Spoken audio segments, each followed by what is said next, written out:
Hey everyone, welcome to my new blog. आप लोग कैसे हैं? उम्मीद करते हैं आप लोग बहुत अच्छे हैं। और हमारा भी समय अभी सब सही हो गया है। कुछ दिन से समय बहुत ख़राब चल रहा था। बीच में अभय का तबीयत ख़राब हो गया था तो मैं बहुत डिस्टर्ब हो गई थी।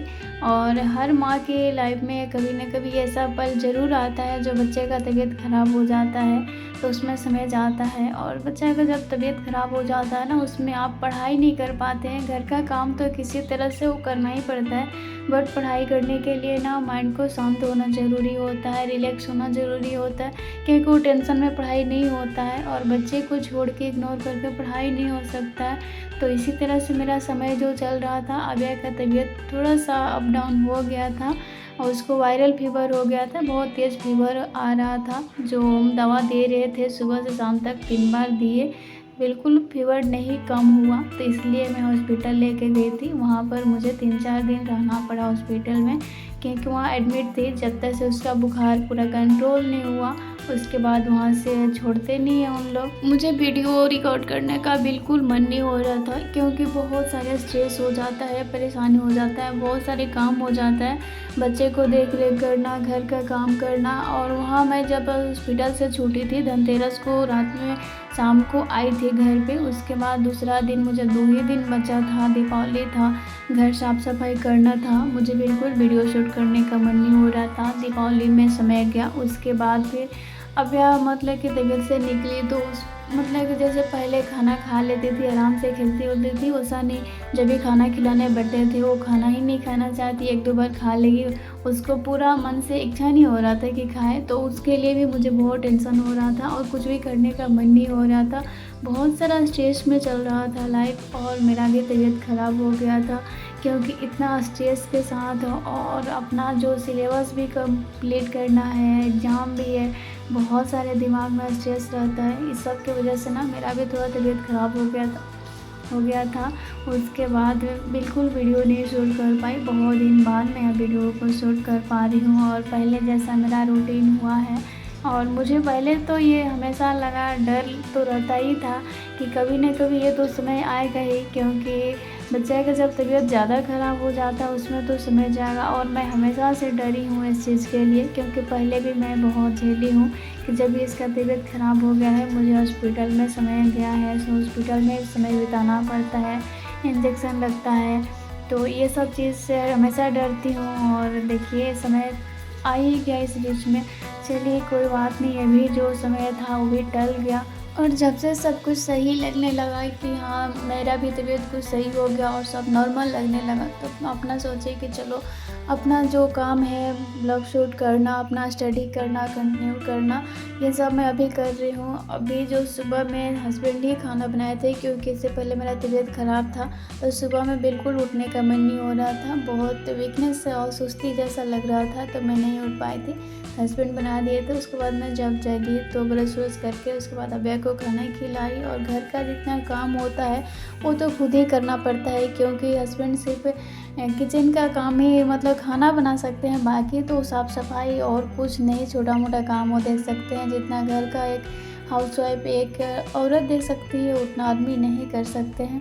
तो यहाँ पर मुझे हर चीज़ का साफ़ सफाई करना। उसके बाद फिर अभी नहा धोवा के फिर मुझे लगा कि खाना नहीं खाई है तो उसको थोड़ा सा मखाना भून के देते हैं। कुछ ना कुछ मैं ट्राई करती रहती हूँ। जब तक बच्चा खाना नहीं खा लेता है ना, मन में संतुष्टि नहीं होता है और टेंशन बना रहता है और पढ़ाई में मन नहीं लगता है। तो पता नहीं है मेरा कमज़ोरी है या क्या है, मुझे ऐसा ही बहुत तकलीफ़ होता है। जब अभ्यास नहीं खाती है तो मुझे पढ़ने में मन नहीं लगता है। और मैं हमेशा कोशिश करती हूँ कि उसको टाइम पर खाना दूँ, स्वस्थ रहे, सही रहे, तो मुझे पढ़ने में बिल्कुल डिस्टर्ब नहीं हो। और हमेशा से ये ध्यान देते आई हूँ, बट कभी ना कभी कितना भी आप ध्यान दीजिएगा वो समय ज़रूर आता है। जब ज़्यादा तबीयत ख़राब हो जाता है तो उसमें समय जाता ही है, तो बस वही समय था। और यहाँ पर अभय को मखाना भी खिलाने का ट्राई किया, बट वो खाई नहीं, 2 बार खाई उसके बाद छोड़ दी। और यहाँ पर मैं खुद को समझा ली कि छोड़ देते हैं, जब ये सही होगी, जब इसको भूख लगेगा तब ये खाएगी, क्योंकि कितना खुद को परेशान करे, उसमें समय बहुत जाता है। और अपना भी जो है लाइफ बहुत ख़राब होते जा रहा है, क्योंकि पढ़ना बहुत ज़रूरी है। तो इसलिए मैं छोड़ दी और यहाँ पर मैं सारा काम करके बैठी हूँ पढ़ने के लिए, क्योंकि काम छोड़ के बैठूँगी पढ़ने के लिए तो भी मुझे बहुत तकलीफ़ देता है और घर का काम मेरा जो रह जाता है और उसके बाद मैं पढ़ने बैठती हूँ तो भी दिमाग पर चढ़ा हुआ रहता है। तो इसलिए मैं अभी अपना पूरा काम करके जल्दी से और शांति मन से बैठी हूँ पढ़ने के लिए कि किसी प्रकार का मुझे टेंशन नहीं होना चाहिए। और अभ्यास के बारे में बिल्कुल यहाँ रिलैक्स हूँ, क्योंकि थोड़ा मोड़ा कुछ खिला दी हूँ और तबीयत सुधरी है तो उतना पहले जैसा डाइट नहीं नॉर्मल होगी, तो इसलिए मैं यहाँ पर छोड़ दी हूँ और अपना स्टडी करने के लिए यहाँ बैठ गई हूँ। और बहुत दिनों बाद मैं बैठ रही हूँ पढ़ने के लिए। कभी कभी मोबाइल में कुछ देखती थी वीडियो वगैरह, बट उतना जैसे होता है ना कि बैठ के शांति मन से पढ़ाई करना और रिलैक्स होकर पढ़ना है कि हाँ चलो सब चीज़ तबीयत सुधर गया है, बहुत अच्छे मन से पढ़ाई कर रहे, वैसा नहीं हो पा रहा था। बट जब भी मैं सर का वीडियो देखती थी, अपना क्लास देखती थी, मुझे बहुत टेंशन होती थी कब पूरा करूँगी, कब इसको कंप्लीट करना है। अभी यहाँ पर मैं बिहार स्पेशल कर रही हूँ। बिहार स्पेशल मेरा बहुत बचा हुआ है, करेंट अफेयर बचा हुआ है और मुझे ना ये चीज़ बहुत तकलीफ़ दे रहा है और मैं बहुत तकलीफ़ से गुजर रही हूँ और आप लोग के साथ बता रही हूँ कि मैं क्या फ़ील कर पा रही हूँ। क्योंकि लाइफ है ना जो हमेशा उतार चढ़ाव होती रहता है। आप सोचते हैं जब टारगेट बनाते हैं, रूटीन बनाते हैं तो कभी नहीं आप ये सोचते हैं कि बीच में हम कभी ऐसा समय भी आ जाएगा। उसी तरह हम अपना बीच में कभी गैप भी नहीं बनाए थे कि मुझे इतना सब्जेक्ट है, इतना सब्जेक्ट को कंप्लीट करना है, इतना दिन में पूरा करना, उस अनुसार अपना टारगेट बनाए थे। बट ऐसा हो गया और जब ऐसा हो जाता है ना बहुत माइंड में प्रेशर होता है, बहुत स्ट्रेस होता है।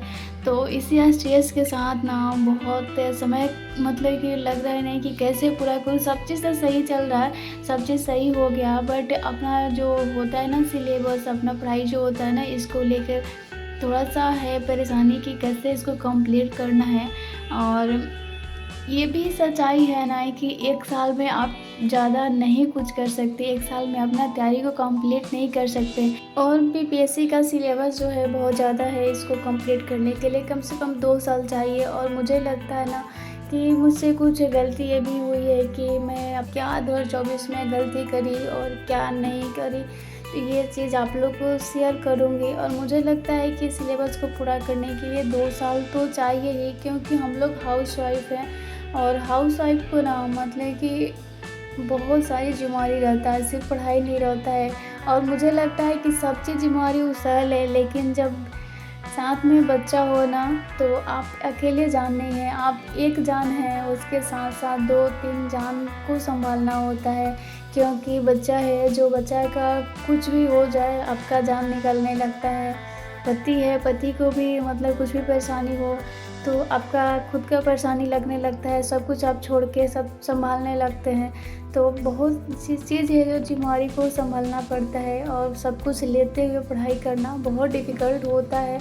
जब मैं अपना पढ़ाई स्टार्ट करी थी ना, मुझे लग रहा था कि बहुत सही से मैं सब कुछ कर रही हूँ, मेरे अंदर एक साथ इतना जुनून था कि सब कुछ संभालते हुए मैं कर पा रही थी। धीरे-धीरे मेरे से जो गलती हुआ ना, मैं कि यूट्यूब चैनल स्टार्ट कर लिया, उसमें मुझे लग रहा था कि 2 ही घंटा जाएगा, बट स्टार्टिंग में बहुत समय जा रहा था। वो चीज़ मैनेज करने में ना मुझे दिन पर दिन ना बहुत स्ट्रेस होने लगा, टेंशन होने लगा कि मेरा कुछ सिलेबस पीछे रह जा रहा है, कंप्लीट नहीं हो पा रहा है, ध्यान उस पे जा रहा है कि मुझे ब्लॉग शूट करना। शूट तो मैं बहुत आसानी से कर लेती हूँ, एडिट करने में समय जाता है तो माइंड थोड़ा सा उधर जाता है। और अभी मुझे ये लगता है कि ये करके मैं थोड़ा गलती करी हूँ, बट अब इसको छोड़ा भी नहीं जा सकता। ऐसा लग रहा है कि ये हमारा लाइफ का पार्ट बन गया है, इसको छोड़ भी नहीं सकते हैं। तो ये थोड़ा सा मेरा गलती है जो मैं कर दी हूँ 2024 में। और ये पहले से जुनून था कि मुझे यूट्यूब में काम करना है, बट काम किए मैं बहुत जल्दी इसमें, मतलब कि जो चाहिए मैं जितना चाहती थी कि 1000 सब्सक्राइबर पूरा करना है, मुझे इसमें कुछ पैसे कमाना है, वो चीज़ भी मैं कर ली बहुत जल्दी। 1 महीने में ही मेरा हो गया था, 1.5 महीने में मेरा कंप्लीट हो गया था, मोनेटाइज भी हो गया था। बट मैं इसको कंटिन्यू नहीं कर पा रही हूँ, क्योंकि पढ़ाई करना और यूट्यूब पर करना दोनों अपने आप में बहुत बड़ा जिम्मेवारी मतलब रोल प्ले करता है। और बहुत सारी समस्याएं हैं जो इतना तो सब मैं बता दी, लेकिन ये सारी समस्याएं से निकलने के लिए हम लोग कुछ सोच भी रहे हैं कि कुछ करना ज़रूरी है। क्योंकि देखिए, पढ़ाई ना करके भी बिल्कुल खुशी नहीं है, बिल्कुल शांति नहीं है मन में, और कर भी रहे हैं, घर का काम कर रहे हैं, उससे भी कुछ नहीं हो रहा है। तो इसलिए हम लोग कुछ सोच रहे हैं, मैं हस्बैंड से रिक्वेस्ट करी कि मुझे किसी तरह से मुझे पढ़ाई करना है तो मुझे करने दीजिए, और कुछ उपाय लगाइए कि मुझे किस तरह से पढ़ाई करना है। हस्बैंड से रिक्वेस्ट किए। अब देखिए, जब कोई हाउस हेल्पर मिल जाती है कुछ अच्छी, तो मैं रख लूँगी और मैं अपना पढ़ाई करूँगी, क्योंकि मुझे पढ़ाई करके भी खुशी नहीं है।